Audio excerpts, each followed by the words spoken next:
Hi everyone, my name is Splin and every Friday I issue a video digest of the motorcycle news.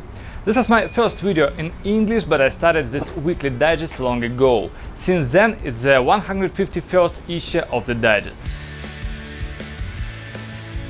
Today's first piece of news will certainly appeal to the Japanese sport bikes enthusiasts. According to the Japanese magazine Young Machine, which seems to know all of the secrets of Japanese makers, Yamaha is preparing a special version of the R1 dedicated to the 25th anniversary of the model. According to the magazine, the brand will celebrate the birthday of the model with the release of a special livery, which will be made in the style of the first version of the sport bike in red and white colors. The magazine even made a rendering with the alleged appearance of the motorcycles. It's now on your screens. Not only Young Machine refers to the special version. In July, Yamaha filled the documents with the theme. According to those documents, a 4-cylinder 998cc engine model YZF-R1 with a note road race will appear in 2023. However, it's too early for the enthusiasts to get excited about the new R1, since the brand already has a YZF-600W. This is an R6 designed exclusively for racing. But whether the new racing version will affect the production one is still not clear. If the model does get an update, many expect it to have a seamless gearbox. Yamaha has patents for such a gearbox for road use, and everyone expected it to appear on the updated R1 in 2020, but this didn't happen. Maybe we will see it in 2023. Ducati has revealed an updated Panigale V4 recently, and now it's the time for an updated Streetfighter V4 and its most evil version SP. What are the changes? First of all, the motorcycle got a new tank from Panigale V4. According to Ducati, it's more ergonomic and has a capacity of 17 liters. The base version of the new V4 comes with a so-called monoposto rider-only seat. Passenger seat and pegs are available as an option. The motorcycle has black matte accents to emphasize the aggressive look. There are two types of color: Ducati Rosso, it's red, and grey matte called Nera. The engine is the same, it's a V4 with a beautiful name of Desmasedici Stradale.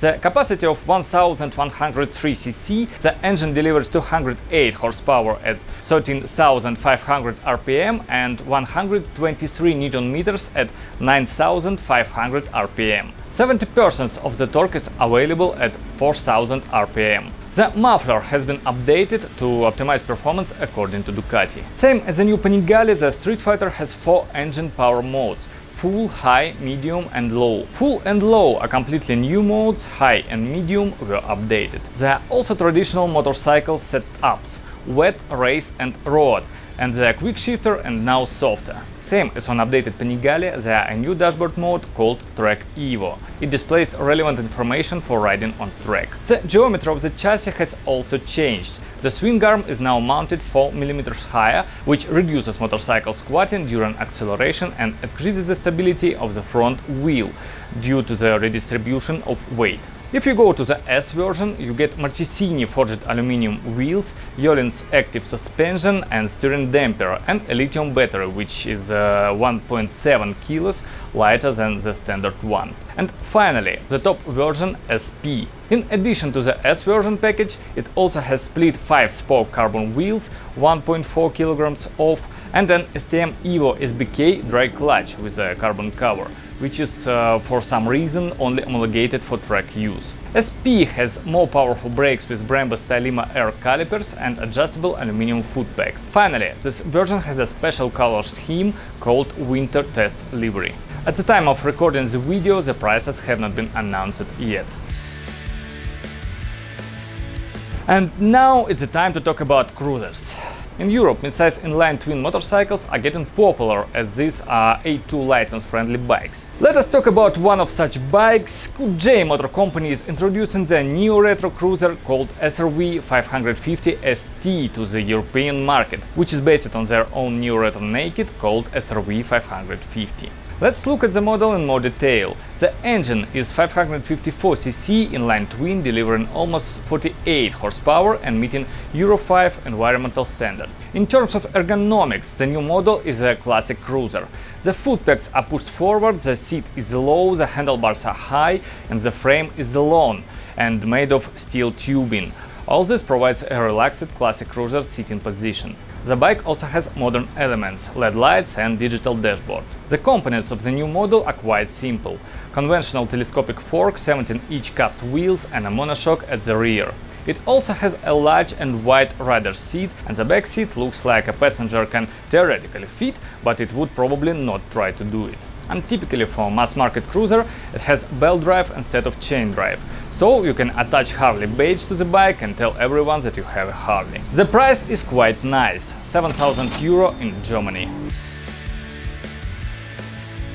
And the next piece of news is from the world of technology.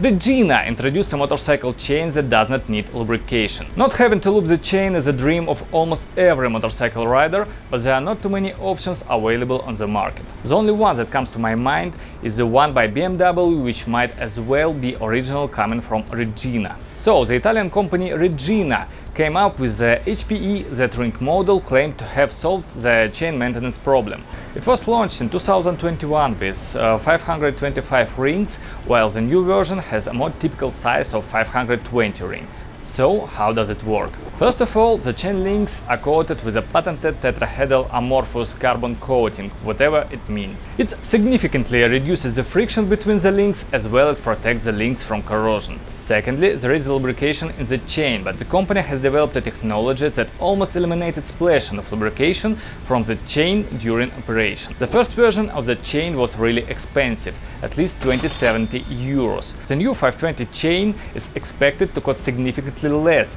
due to higher production volume. However, the exact price has not been announced yet.